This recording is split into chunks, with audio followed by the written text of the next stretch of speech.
வணக்க மக்களே, நாம இந்த ஆரோக்கியமான எச்சரிக்கை பதிவில் சிறுநீரக செயலிழப்பினுடைய ஆரம்ப கட்ட பொதுவான அறிகுறிகளை நம்ம விளக்கமாக பார்க்க போறோம். இந்த அறிகுறிகள் நமக்கு தென்படும் போதே சிறுநீரக செயலிழப்பு இருந்துச்சு அப்படின்னா உடனே சிகிச்சை பெற்றுக்கொண்டு நம்ம நலமடைந்து கொள்ளலாம். அதுக்காக தான் இந்த பதிவு.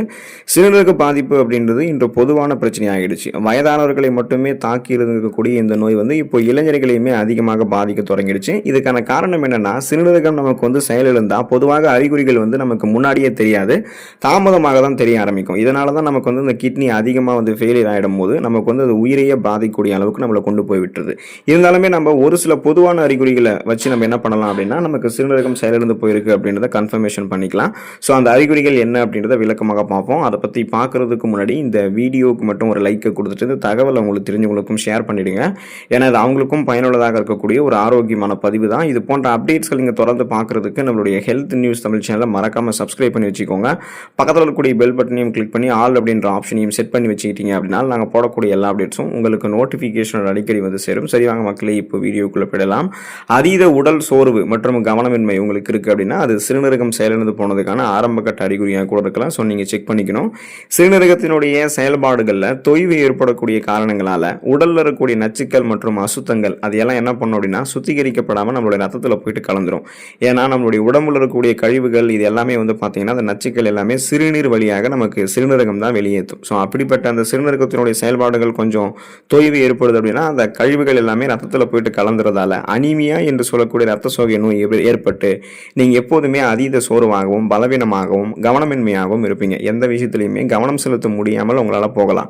அது மட்டும் இல்லாமல் குமட்டல், மயக்கம், வாந்தி, தலைவலி இந்த மாதிரி தொந்தரவுகள் இருக்கும். அதே போல் உங்களுடைய உடல் வலி அதிகமாக இருக்கும், உடல் சோர்வு அதிகமாக இருக்கும், உடல் பலவீனமாக தான் உங்களுக்கு எப்போதுமே இருக்கும். ஸோ இந்த மாதிரி அறிகுறிகள் தென்படும் பொழுது பார்த்தீங்கன்னா நீங்கள் உடனே ஒரு சிகிச்சைகளை மேற்கொள்ளணும். பரிசோதனை மேற்கொண்டு உறுதியானதுக்கு அப்புறம் கிட்னி ஃபெயிலியர் ஆயிருக்குன்னு தெரிஞ்சதுன்னா தாமதிக்காமல் சிகிச்சைகளை மேற்கொண்டு நலமடைந்து கொள்ளுங்க. தூங்குவதில் சிரமம் ஏற்படுதல் கிட்னி ஃபெயிலியர் ஆகிருக்கிறதுக்கான சிம்டம்ஸாக கூட இருக்கலாம். ஏன்னா சிறுநீரகம் நச்சுக்களை சரியாக வடிகட்டி சிறுநீர் வழியாக வெளியேற்றாமல் ரத்தத்திலேயே அது தேக்கும் போது என்ன ஆகும் அப்படின்னா தூக்கத்தையுமே அது பாதிக்கும். அதோடு இது உடல் பருமன் மற்றும் நாள்பட்ட சிறுநீரக நோய்க்கு, அதாவது கிட்னி ஃபெயிலியர் ஆகிறதுக்கு உங்களுக்கு வழிவகுக்கலாம். அப்படி உங்களுக்கு சிறுநீரக நோய் ஏற்பட்டுச்சு அப்படின்னா உங்களுக்கு தூக்கமின்மை பிரச்சனையுமே இருக்கும். இது சிறுநீரகம் பாதிக்கப்பட்டவர்களுக்கு கூறக்கூடிய பொதுவான பிரச்சனையாக இருக்குது. ஸோ கிட்னி ஃபெயிலியர் ஆனவங்க கிட்ட போயிட்டு உங்களுக்கு அதிகமாக என்ன சிம்டம்ஸ் இருக்குன்னு கேட்டிங்கன்னா அதிக மெஜாரிட்டி மெம்பர்ஸ் என்ன சொல்லுவாங்கன்னா தூங்குவதில் சிரமம் ஏற்படக்கூடிய பிரச்சனை இருக்குன்னு தான் சொல்லுவாங்க. ஏன்னா ஒரு நல்ல சிறுநீரகம் கழிவுகளை முறையான அளவில் வெளியேற்றணும். அப்போ தான் நம்ம உடல் ஆரோக்கியமாக இருக்கும். ஸோ நச்சுக்கள் நம்மளோட ரத்தத்தில் தேங்கும் போது அது அனிமியாவை ஏற்படுத்தும், தூக்கத்திலையுமே நமக்கு சிரமத்தை உண்டாக்கும். இந்த மாதிரி இருந்ததுன்னா நீங்கள் தான் பார்த்தீங்கன்னா முறையான சிகிச்சைகளை எடுத்துக்கொள்ளணும். பயப்படக்கூடாது. வறண்ட மற்றும் அரிக்கக்கூடிய சருமம் உங்களுக்கு தென்படுதான் பாருங்க. அந்த மாதிரி இருந்துச்சுன்னா அது சிறுநீரகம் செயலிழந்து போனது தான் உங்களுக்கு சுட்டி காட்டுது. அது ஒரு ஆரம்ப கட்ட அறிகுறியாக கூட இருக்கலாம். உடலினுடைய தேவையற்ற நீர் மற்றும் நச்சுக்களை வெளியேற்றுவது தான் ஒரு ஆரோக்கியமான சிறுநீரகத்தினுடைய வேலை அப்படின்றது நம்ம எல்லாருக்குமே தெரியும். ஸோ இந்த வேலை சரியாக நடந்துச்சு அப்படின்னா ரெட் பிளட் செல்ஸ், ரத்த சிகப்பணுக்கள் புதிதாக உங்களுக்கு உருவாகும். எலும்பு ஆரோக்கியம் உங்களுக்கு மேம்படும். அதோடு உடலினுடைய மினரல் சத்துக்களினுடைய தேக்கமும் உங்களுக்கு சீராக இருக்கும். ஸோ இப்படி எதுவுமே சரியான முறையில் நடக்காத போது நீங்கள் ரொம்ப ரொம்ப எச்சரிக்கையாக இருக்கணும். உங்களுடைய சருமம் வறட்சி ஆகுது, சருமத்தில் அரிப்பு ஏற்படுவது, சரும எரிச்சல் ஏற்படுவது, இந்த மாதிரிலாம் உங்களுக்கு ஏற்படலாம். அதாவது ஸ்கின் டிசீஸ் உங்களுக்கு வரதுக்கு சான்சஸ் அதிகமாக இருக்குது. எலும்பு பாதிப்பு உங்களுக்கு இருக்கும். அதோட சிறுநீரக பாதிப்பு, அந்த இன்ஃபெக்ஷன்ஸ் உங்களுக்கு கிட்னி ஃபெயிலியர் ஆகிருக்கிறது நீண்ட நாட்கள் இருந்துச்சுன்னா சரியான முறையில் ஊட்டச்சத்துக்களையும் மினரல்ஸ்களையும் சமன் செய்ய முடியாமல் போகும். இதனால் போதுமான அளவுக்கு ஊட்டச்சத்துக்கள் இல்லாதால உங்களுடைய உடலில் எனர்ஜி கிடைக்காது. அப்போ உங்களுடைய உடல் ஆரோக்கியமாக இருக்காது. பல்வேறு விதமான நோய்கள் தாக்கக்கூடிய அளவுக்கு மாறிடும். ஸோ அதனால் பார்த்தீங்கன்னா நீங்கள் தான் கவனமாக இருக்கணும். இந்த வறண்ட மற்றும் அரிக்கக்கூடிய சருமம் தென்படும் போது எதனால் தென்படுதுன்றது செக் பண்ணிக்கிட்டு அது கிட்னி ஃபெயிலியர் ஆகுதுன்னா உடனே சிகிச்சைகளை மேற்கொண்டு நலமடைந்து கொள்ளுங்க. உங்களுக்கு இந்த வழக்கத்திற்கு மாறாக அடிக்கடி சிறுநீர் கழிக்கக்கூடிய உணர்வு, அந்த ஃபீல் இருக்கா பாருங்க, அந்த மாதிரி இருந்துச்சுன்னா அதுவுமே சிறுநீரகம் ஃபெயிலியர் ஆனதுக்காக அந்த சிம்டம்ஸ் தான் உங்களுக்கு சுட்டி காட்டுது. நீங்கள் அடிக்கடி சிறுநீர் கழிக்கிறீங்க அப்படின்னாலுமே அதுக்கப்புறம் பார்த்தீங்கன்னா இரவு நேரங்களில் அதிகமாக சிறுநீர் கழிக்க தோன்றுது அப்படின்னாலுமே அது சிறுநீரக பாதிப்பினுடைய அறிகுறி தான். அதாவது சிறுநீரகத்தினுடைய வடிகட்டக்கூடிய செயல்திறன் அது தடைபடும் போது தான் இந்த மாதிரி அடிக்கடி நமக்கு சிறுநீர் கழிக்கணும் அப்படின்ற அந்த ஒரு ஃபீல், அந்த உணர்வு தோன்றும். சில நேரங்களில் சிறுநீரக தொற்று, அதாவது கிட்னி இன்ஃபெக்ஷன்ஸ் ஆயிருந்தாலுமே அடிக்கடி சிறுநீர் கழிக்கணும் அப்படின்ற அந்த ஒரு ப்ராப்ளம் இருக்கும். இன்னும் குறிப்பாக பார்த்தீங்கன்னா ரத்தத்தில் சர்க்கரையினுடைய அளவு அதிகரிக்கப்படும் போது, சுகர் ப்ராப்ளம் இருக்கும்போது கூட சிறுநீரகம் சரியாக வேலை செய்யாது. அதனால் கூட உங்களுக்கு இந்த மாதிரி வழக்கத்திற்கு மாறாக அடிக்கடி சிறுநீர் கழிக்கக்கூடிய உணர்வு இருக்கலாம். ஸோ இருந்தாலுமே நீங்கள் என்ன பண்ணணும் அப்படின்னா மருத்துவ பரிசோதனை செய்து கொண்டீங்கன்னா உறுதிப்படுத்தி கொண்டு கிட்னி ஃபெயிலியர் ஆயிருந்ததுன்னா அதை சரி பண்ணிக்கலாம். சிறுநீரில் ரத்தம் கசிதல் உங்களுக்கு அந்த சிறுநீர் ஃபெயிலியர் ஆயிருக்கு அப்படின்றதுக்கான சிம்டம்ஸை கூட இருக்கலாம்.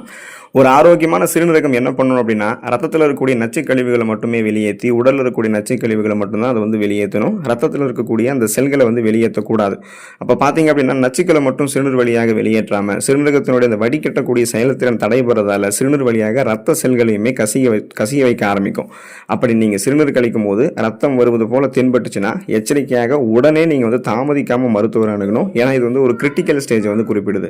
சிறுநீரக புற்றுநோய், அதாவது கிட்னி வந்து கேன்சர் உங்களுக்கு ஏற்பட்டிருந்தாலும், அல்லது வந்து சிறுநீரக கல், கிட்னி ஸ்டோன், அல்லது வந்து பார்த்தீங்கன்னா கிட்னி இன்ஃபெக்ஷன், சிறுநீரக தொற்று பாதிப்பு. ஸோ இது மாதிரி இதில் எது இருந்தாலுமே சிறுநீரில் வந்து ரத்தம் கலந்து வரதான் ஆரம்பிக்கும். ஆனால் நீங்கள் இந்த சிறுநீரில் ரத்தம் கசிதல் வந்து உங்களுக்கு கிட்னி ஃபெயிலியராக இருக்கிறதால வந்திருக்கா, இல்லை கிட்னி ஸ்டோன்ஸ் இருக்கிறதால வந்திருக்கா, கிட்னி கேன்சர் ஏற்பட்டதால வந்திருக்கா அப்படின்றத, இன்ஃபெக்ஷன்ஸ் ஏற்பட்டதால வந்திருக்கா அப்படின்றத நீங்கள் தான் உறுதிப்படுத்திக்கணும். அதுக்கு வந்து தெளிவான ஒரு மருத்துவ பரிசோதனை செய்தீங்கன்னா உங்களுக்கே தெரிஞ்சிடும். ஸோ என்னதான் இருந்தாலும் சிறுநீரில் வந்து ரத்தம் கசிதல் அப்படின்றது ஒரு கிரிட்டிக்கலான ஸ்டேஜ், ஒரு அபாயகரமான நிலை. அதனால் தாமதிக்காமல் உடனே பயப்படாமல் மருத்துவர் வந்து அணுகணும். நுரையுடன் சிறுநீர் வெளியேறுதல் உங்களுக்கு கிட்னி ஃபெயிலியர் ஆனதுக்கான சிம்டம்ஸாக பார்க்கப்படுது. இப்போ நீங்கள் வந்து சிறுநீர் கழிக்கும் போது சிறுநீர் வந்து நுரைத்து வருது அப்படின்னா அதில் வந்து புரோட்டீன் கலந்துருக்கு அப்படின்றது அர்த்தம். அது கிட்டத்தட்ட எப்படி பார்க்கறதுக்கு இருக்குன்னு கேட்டிங்கன்னா, முட்டையை வந்து ஸ்கிராம்பிளிங் செஞ்ச ஒரு தோட்டத்தில் அந்த வடிவத்தில் வந்து இருக்கும். இதுக்கு காரணம் என்னென்னா, சிறுநீரில் வரக்கூடிய அந்த புரோட்டீன் நுரையானது முட்டையிலுமே காணப்படும். அதனால தான் அந்த நுரைத்து சிறுநீர் வெளியேறுதல் அப்படின்ற இந்த அறிகுறி இருக்கும். ஸோ இந்த சிம்டம்ஸ் இருக்கும்போது நீங்கள் கவனமாக இருக்கணும். உடனே மருத்துவ பரிசோதனை செய்து உறுதிப்படுத்தப்பட்டது அப்படின்னா நீங்கள் உடனே வந்து சிகிச்சைகளை வந்து மேற்கொண்டு கிட்னி ஃபெயிலியர்லேருந்து ரிமூவ் ஆகிடணும். இப்போ அந்த நுரைத்து சிறுநீர் வெளியேறுதல் இருக்கும்போதே உங்களுக்கு இன்னொரு அறிகுறிகள் வந்து தெரிய ஆரம்பிக்கும். அது என்னென்னா, கண்களை சுற்றிய வீங்கிய தோற்றம் வந்து உங்களுக்கு வந்து தென்படும். நுரை பொங்கி சிறுநீரகத்தில் புரோட்டீன் வெளியேறுவது சிறுநீரக பாதிப்பினுடைய ஆரம்ப கட்ட அறிகுறியாக பார்க்கப்படுது. ஸோ அப்படி உங்களுடைய அந்த சிறுநீரகம் வந்து அதிக அளவிலான புரோட்டீனை வந்து வெளியேற்றுது அப்படின்னா அது உங்களுக்கு எங்கே ரெஃப்ளெக்ட் ஆகும் அப்படின்னா, அதனுடைய அறிகுறியாக உங்களுடைய கண்களை சுற்றி வீங்கியது போல தோற்றம் வந்து உங்களுக்கு வந்து தென்படும். ஸோ இந்த மாதிரி கண்களை சுற்றி வீங்கிய தோற்றம், பஃபிங்கான ஐஸ் உங்களுக்கு வந்து இருக்குது அப்படின்னா, ஸோ நீங்கள் தான் வந்து கவனமாக இருக்கணும். கண்களில் வறட்சி ஏற்பட்டிருக்கு அப்படின்னாலுமே அந்த நுரைத்து சிறுநீர் வெளியேறுதல் ஏற்படும் போது இந்த மாதிரி கண்களை சுற்றிய வீங்கிய தோற்றம், கண் வறட்சி இதெல்லாம் உங்களுக்கு இருக்க தான் செய்யும். கணுக்கால்களில் வீக்கம் ஏற்படுதல் அவங்களுக்கு வந்து சிறுநீரகம் செயலிழந்து போனதுக்கான ஆரம்ப கட்ட அறிகுறியாக பார்க்கப்படுது. சிறுநீரகம் செயலிழப்பு உங்களுக்கு ஏற்பட்டிருந்தது அப்படின்னா சோடியம் அதிக அளவில் தேங்கி கால்கள் மற்றும் பாதங்கள் வந்து வீங்க ஆரம்பிக்கும். இது வந்து சிறுநீரகம் செயலிழந்தால் மட்டும் கிடையாது, உங்களுக்கு இதயம் தொடர்பான பிரச்சனை, கல்லீரல் பிரச்சனை, நாள்பட்ட கால் நரம்பு இழுக்கக்கூடிய பிரச்சனை என இதில் எது இருந்தாலுமே கால்கள் வந்து வீங்க தான் ஆரம்பிக்கும். ஸோ நாம் என்ன பண்ணணும் அப்படின்னா, இப்போ ஏற்பட்டிருக்கக்கூடிய இந்த கணுக்கால் வீக்கம் வந்து எதனால் ஏற்பட்டிருக்கு அப்படின்றது தீவிர மருத்துவ பரிசோதனை செய்து பார்க்கும்போது நமக்கு தெரிஞ்சிடும். அப்போ எது இருந்தாலுமே நம்ம அதை சரி பண்ணிக்கணும். இப்போ ஒருவேளை உங்களுக்கு வந்து சிறுநீரகம் செயலிழந்து போயிருக்கிறதால தான் கணுக்கால்களை வீக்கம் ஏற்பட்டிருக்குன்னா தாமதிக்காமல் சிகிச்சைகளை வந்து மேற்கொள்ளணும். பசியின்மை உங்களுக்கு வந்து ஏற்படுதல் சிறுநீரகம் செயலிழந்து போனதுக்கான ஆரம்ப கட்ட அறிகுறியாக பார்க்கப்படுது. சிறுநீரக பாதிப்பினுடைய பொதுவான அறிகுறியாக பசியின்மை அப்படின்றது இருக்கும். ஸோ நம்மளுடைய உடம்புல அந்த நச்சுக்களினுடைய தேக்கம் அதிகரிக்கும் போது இந்த மாதிரி பசியின்மை ஏற்படுவது அப்படின்றது இயல்பு தான். ஒரு வகையான பசியின்மை வந்து உணவுகள் செரிமானம் ஆகாததால் உண்டாகும். ஸோ இது வந்து பார்த்தீங்கன்னா நச்சுக்கழிவுகள் அதிகமாக தேங்கும் போதுமே பசி எடுக்காத அந்த நிலை இருக்கும். இது ஒரு காமனான சிம்டம்ஸாக பார்க்கப்படுது. ஸோ அதனால் நீங்கள் வந்து இந்த மாதிரி இருக்கும்போது சிகிச்சைகளை வந்து மேற்கொள்ளுங்கள். கிட்னி ஃபெயிலியர் ஆகிருக்கா அப்படின்றத பரிசோதனை செய்து கொள்ளுங்கள். கடுமையான தசைப்பிடிப்பு ஏற்படுதல் சிறுநீரகம் செயலிழந்து போனதுக்கான ஆரம்ப கட்ட அறிகுறியாக பார்க்கப்படுதுன்றதை நீங்கள் தெரிஞ்சுக்கோங்க. சிறுநீரகத்தினுடைய செயல்பாடுகள் வந்து குறையும் போது எலக்ட்ரோலைட்ஸ் வந்து சமநிலை இழந்து போயிடும். இதனால் கால்சியம் சத்து குறையும் மற்றும் பாஸ்பரஸ் உடைய கட்டுப்பாடு குறையும்.